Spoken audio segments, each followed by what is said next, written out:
guys, it's Caitlin. I wanted to do a kind of negative and more difficult topic today, and that's acne. I've been having a really positive day. I got out of work early, I had a dentist appointment, got my hair cut, so I figured I'd talk about this. And first off, I want to say, if you have acne, if you've ever struggled with it, whether it be cystic or nodular or just the occasional breakout, don't ever let it hurt your confidence. I know a lot of fashion magazines will say like, oh, try this, and because you have to get rid of your acne in order to have high self-esteem, and people, teenagers in particular who have acne, they have low self-esteem, or whatever, like some kind of stigma where you just like have to do drastic things to get rid of your acne. Like you have to go on isoretinin, which might possibly cause birth defects, or you might have to take this medicine that makes you sick to get rid of your acne. Don't do that. Your health comes first. Acne is a consequence of your body having an overreaction to producing too much oil in your glands. And sometimes, you may not even produce that much more than the average person. It just might be how your body reacts to it. The hormone composition in your body. That's in particular how I think my acne is influenced by my hormones, because I get it around that time of the month. I get it primarily on my cheeks and a little bit around my chin. And I also run about 3 to 4 times a week. I sweat really hard. I run for 30 minutes and I'm just like dripping with sweat whenever it's over. So I definitely think that's another way that I get acne. If your acne was caused by something in your lifestyle, maybe not keeping clean pillowcases or not taking off your makeup before you go to bed, you probably would have figured that out and made the necessary lifestyle adjustments to get rid of it. But if you've been struggling with it for a long time like me, you're probably doing nothing wrong, and it's probably mostly influenced by genetics. So also, I want to say I'm not trying to be like lectury or preachy or anything with this video. I just want to share my story, my struggle with it. If you guys have any tips or anything like that, please leave them below. I'm always open to new acne ideas, especially natural ones. I still struggle with acne in particular, so if you have any great remedies for that, please leave them below. So I really began getting acne for the first time whenever I got my period. I'd say in 7th grade. I would just get like a breakout here or there, and it wasn't like too bad. I would use like Clearasil or Clean and Clear from the drugstore, and I'd use like a generic Neutrogena wash or one with salicylic acid. And I guess it was just like, oh, I had acne, it's normal, whatever. But the summer before 9th grade, so when I was in 8th grade, I went on a trip to Florida with my family, and I've always had sensitive skin. It's always been red and like prone to rashes. But when I went on this trip, I had always used sunscreen before, but it just seemed to really like compound the oiliness on my face. The sunscreen, along with my hormones, along with my sensitivity, and like there was just these disgusting red dots all over my face, in particular on my forehead, which is weird because I don't really get forehead acne that much now. It's mostly on my cheeks, like I said, but my forehead was a mess and it was just gross when I came back. So some time went on, and I kind of just thought that it would go away, and I just kind of wanted to ignore it. But my mom was like, no, let's try to go to a dermatologist. So I went to a dermatologist over Thanksgiving break, and it was just a local one, not even in my hometown, because my hometown is so small. We don't even have one. It's in the next town next to mine, but still a local dermatologist. And he prescribed me 2 topical treatments, Acne and Axone. Axone is a little bit stronger than an OTC benzoyl peroxide, and I'm not really sure what Acne is. It's something like adenosine acid or something like that. I could be completely wrong about that one, but I alternated them every other night. And so he also told me to use this wash called Cetaphil because it's really good for sensitive skin. And I think the wash was good in the fact that it didn't irritate my skin, but it also like 100% did not clear up my acne. And the topical stuff was just okay as well. And I would go through periods where it was better than others, and I would also go through periods where it would get really bad. And so I went back to the dermatologist. I'd say I probably did that for like a year, and then I went back to the dermatologist and I was kind of like, hey, is there anything else you can put me on? And immediately he tried to put me on birth control. And I just wasn't sure how I felt about birth control, just because it was a controversial topic and no one had ever really talked to me about it. So I was kind of left to do my own research on it. And there's just so many conflicting things about it. You know, some sites say that it's linked to cancer, it's linked to infertility, and then other sites say it prevents cancer.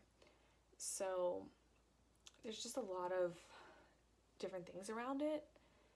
And I'm really glad at that time in my life I didn't go on it, just because of how I know how these dermatologists in particular acted towards me. I'm glad I didn't ask this dermatologist, for his advice on it, because I'm not sure it would be consistent with my own opinion on it. And I think that's something that's very important. They don't really teach you this in school, but when you go to a physician for any reason, you know that they have more experience than you. You know that they're more medically knowledgeable than you are, but that doesn't mean that they have the same opinions or even your best interests in mind, because every person's different. And you know, sometimes your mom has a different idea for you, but you have to go with what you think is the best. So I said, I'm not really interested in birth control right now. I don't even think my acne is that bad. Yes, it goes through spells where it's worse than others, but it's not consistently terrible. It's not like all over my face. I had just been struggling a lot with it, like, I guess in my T-zone and primarily on my forehead. And so he prescribed me a retinoid called Zyana, and I think Zyana was the worst topical that I've been on. For some reason, it made my face more oily, rather oilier. You know, I'm a stickler for grammar. So I tried the Zyana and I didn't really like it. And by that time, I was a senior in high school. My mom was like, you need to clear up your acne for college. Like, you can't be going to college like a teenager with all this acne on your face. And so at that point, I was kind of sick of it and frustrated by the image that society had with people with acne, like, oh, you have low self-esteem, blah, blah, blah. And so I was just kind of like, I want to clear it up too, like, once and for all. Like, I'm going to go on something oral. And so I went to the dermatologist, and he didn't bring up the birth control again, which was kind of weird, I think. I guess I was like, you know, a little bit older and more ready to talk about it, not just thinking like, oh, birth control is just so, you know, you don't have babies. But he didn't. He said, how about you try this antibiotic? And so I tried an antibiotic called doxycycline. Meanwhile, I had never been on an antibiotic before in my entire life. I never had strep throat or bronchitis or an ear infection or anything. I was always pretty healthy, you know, after those first few years, whenever you go to school and you're exposed to all the germs. But I pretty much would get like one cold a year. Sometimes I would get a stomach flu. But I was pretty healthy. So I'd never been on an antibiotic. I do have like a sensitive stomach, but I took the antibiotic and it seemed fine, and it really cleared up my skin. I also went to,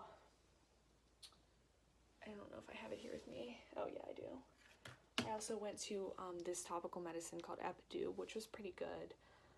It has adapalene and benzoyl peroxide in it. I would recommend trying this. I think it's pretty good. I think it definitely helped along with the antibiotic. And so my acne was like nearly cleared up, but I ended up getting the worst flu of my life. I was so sick. And not only did I get a flu, but I also got 2 really bad colds after. I was like blowing my nose for like 6 weeks straight. And I had like hardly ever been sick before. And so I read online about the correlation between taking an antibiotic and how it kills the good bacteria in your gut, the bacteria that you need to help you fight off other bacteria. And so I was like, oh crap, that's what happened to me. So I immediately stopped taking the antibiotics, and I even started taking some probiotics to like build back up my immune system. And so my acne had also like disappeared for that summer, and so it was kind of fine. I just put the Epidu on and just kept being careful with my face. And so I went to Robert Morris, I started college, and it started to come back. Probably like the stress of college mixed with my overreactive hormones kind of brought it on. So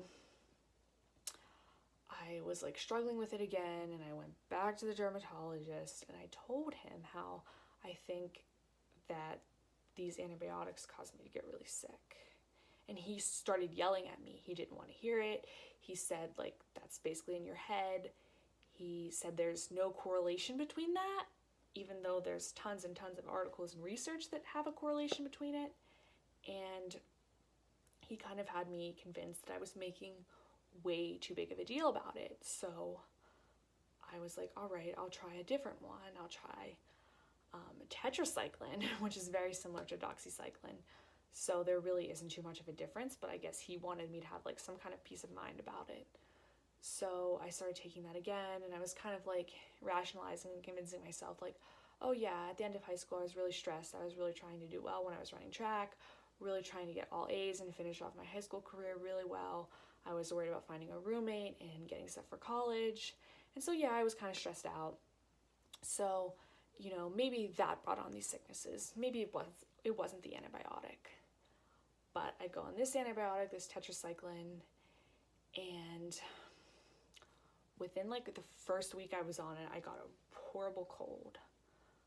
But I kept taking the antibiotic, and I started to take a probiotic with it, and then I would also take the antibiotic every other day, which is actually something he recommended. He said, like, okay, if you're sensitive to it or whatever, just take it every other day and take a probiotic with it. So that's what I did. And a few weeks later, I got a really bad stomach flu, and then I got a really bad cold again. And I'm like, no way in hell does this happen to you 2 years in a row. Like, no way in hell.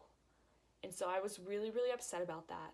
And I decided that I never wanted to go back to this dermatologist who yelled at me for bringing up a valid point, refused to talk about it with me, refused to explore any other options with me, refused any of that. So again, like, my acne was pretty clear because the antibiotics were working. They were in my system, killing all of the bacteria in me. So for a while again, my acne was just like fine, yada, yada, yada. And then of course it got bad again. I was not completely rid of it. And so my mom said, you have to try this new dermatologist down in Pittsburgh. I'm talking like a Pittsburgher here, down by the street, you know, down. We're always down here. DAHN. Pittsburghies. So I went to this new dermatologist whom my father and mother really liked. They went to her for other reasons, and they said, like, oh, she's so nice, she's so knowledgeable, she's going to clear up your acne. So I was really optimistic about it. I was excited to go to her even. And then I go there and I wait 2 hours to see her. And she finally shows up, spends less than 5 minutes with me, doesn't ask me about anything, tells me I should go on isoretinin. I think the brand name for that is Accutane. And, you know, I actually read an article in 17 magazine about a year ago about it, and how these people were saying like all these horrible things happened to them. Like, they weren't able to have children, and like they had these crazy side effects. And I was like, oh my God, like as soon as she mentioned isoretinin, my mind was like, hell no. Like, after this other experience I had with my other dermatologist, like I was not like super trusting, but I was like optimistic and really open-minded about seeing her because my parents respected her so much. But I was just like, no, I'm not interested in isoretinin. And she's like, okay, that's fine. You can go on spironolactone. Let me find my spironolactone. And so, spironolactone, you're supposed to take it, you're supposed to take 2 in the morning and 1 at night. And so I researched it because that's what I do. I research stuff. And the very first thing that came up was, you may have to be on blood pressure medicine for the rest of your life if you take this. Did she mention that to me? Hell no. Did she even tell me how to take the medicine? Hell no. When I walked out of there, I thought you just took one a day. Hell no. You take 2 in the morning and 1 at night. I had to read the directions. I had no idea that the high blood pressure medicine thing was a potential side effect from it. I had no idea that it could possibly increase the levels of potassium in your blood too much, and you're supposed to take blood tests when you're on this. Blood tests make me very afraid. I wouldn't want to take a blood test. So I would never have agreed to go on this medicine if I knew that I had to get routine blood tests to be on it. The other side effects are to be careful using machinery, drowsiness, dizziness. I guess those can be like common side effects, but that's not a side effect of Tylenol, and that's not really a side effect of a generic antibiotic either. So I definitely think this is a stronger medicine, and it messes with your hormones. I do think I have like hormonal acne, and so maybe it would help, but as soon as I read these side effects, and also the side effect that it may cause cancer, because we've done so many experiments with rats, and they've showed cancer cells, the answer to taking this was hell no, I don't want to go on it. And so she did prescribe one good thing for me. That's Finacea. It's made with azelaic acid, and azelaic acid, basically, a lot of my acne is acne scars and like these red marks, and so azelaic acid kind of closes those marks and brightens up your skin. It also does the same thing with regular acne, but it takes about 6 months to really see good results, and you're supposed to use it in the morning and night, and this has been phenomenal for me. It's worked really well. She said I could be a poster child for it, but it just costs $300 with insurance. But praise the free market, because you can get this by The Ordinary online at a website called Deciem, D-E-C-I-E-M. It has azelaic acid in it. It's a little bit of a lower dosage than the Finacea, but it still works just as well. I love it. I swear by this. If you're struggling with acne, do yourself a favor and just try it. It's $7. And if you want the really fancy one, you can ask a dermatologist to prescribe you it. So that is the one good thing that came out of that experience. But as I was saying, I was like, hell no to the spironolactone, don't want to take it. So I came back for another appointment like in August. My first one with her was in June of last year. And so I went back in August, and I lied to her and told her that I was on the spironolactone because I didn't know how to say, I don't want to be on this. I didn't want to like cause a stink, if you will. I didn't want to like be rude, so I just kind of said like, yeah, I'm on it.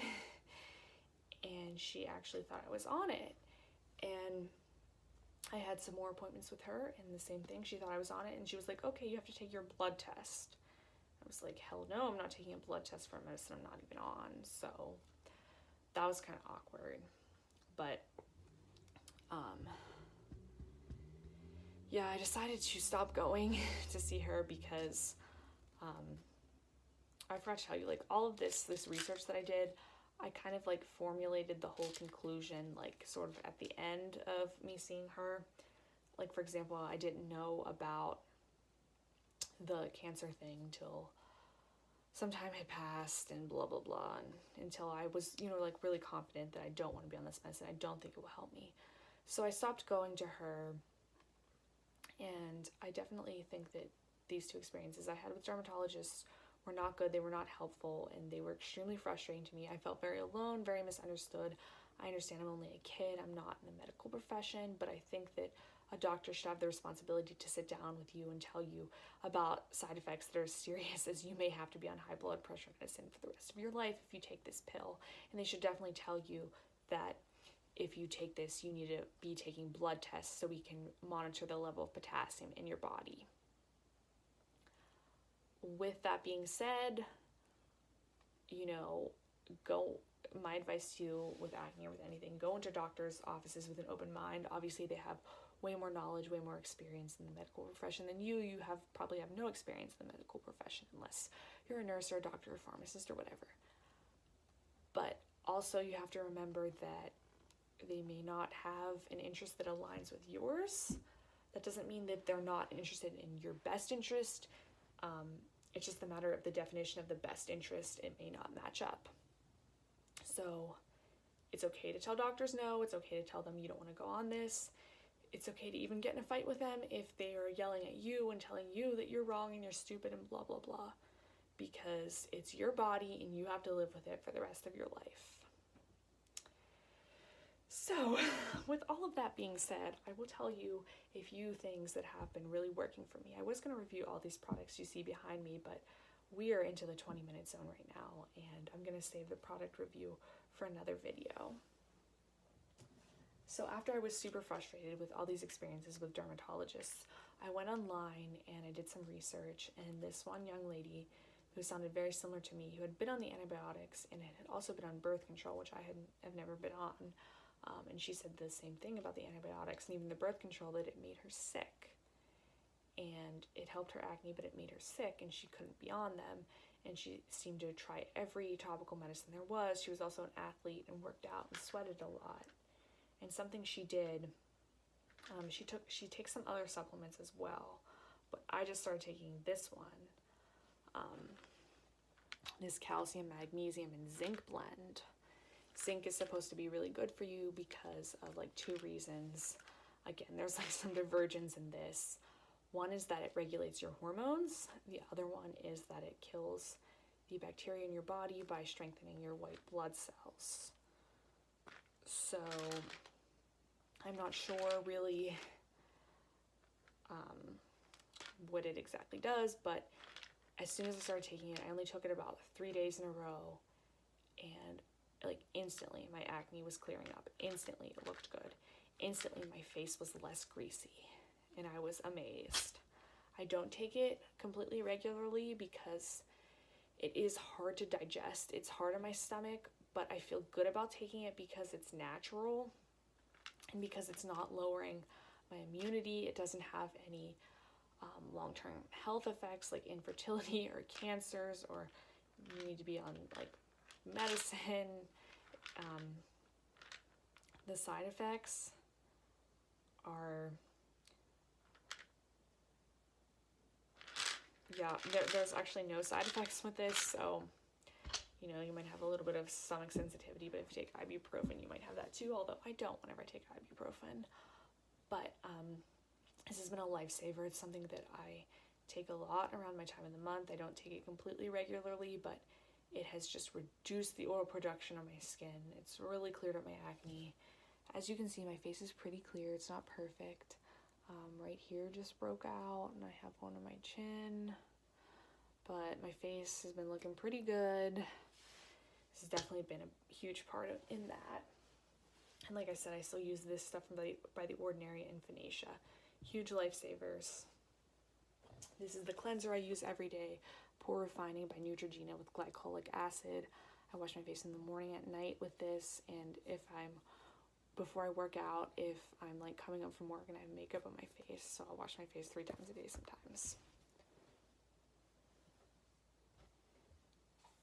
This I started incorporating into my routine about 3 months ago. It's Clinique, the City Block Purifying. It's like a liquid charcoal face wash. It's not a mask, but I put it on my problem areas like my cheeks and my chin, and sometimes I put it on my nose to reduce blackheads.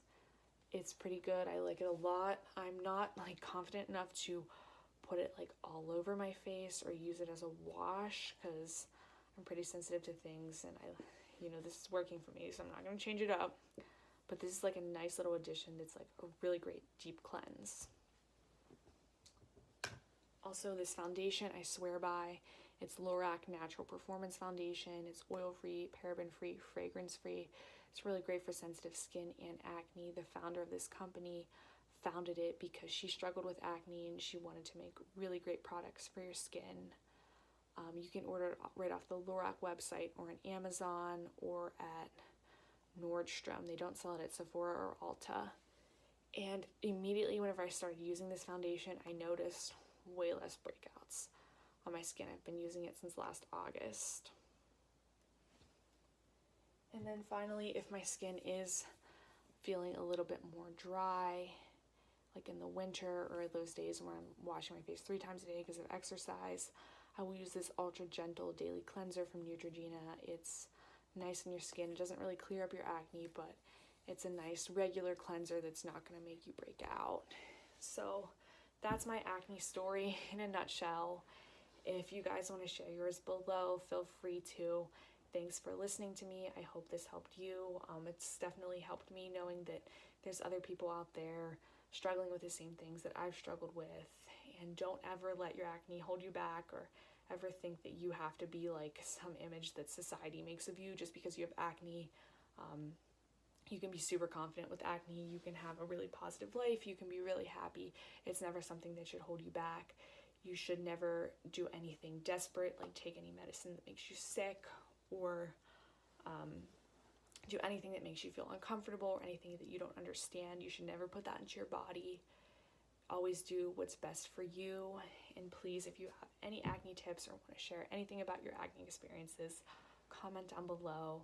Thanks so much for watching, guys. I know this was kind of like a downer topic, but hopefully, we can end on a positive note, because our acne is all going to go away, because we're going to keep taking our zinc and using our charcoal face washes, and so we'll be all right. So thanks, guys. I'll see you guys next time. Bye.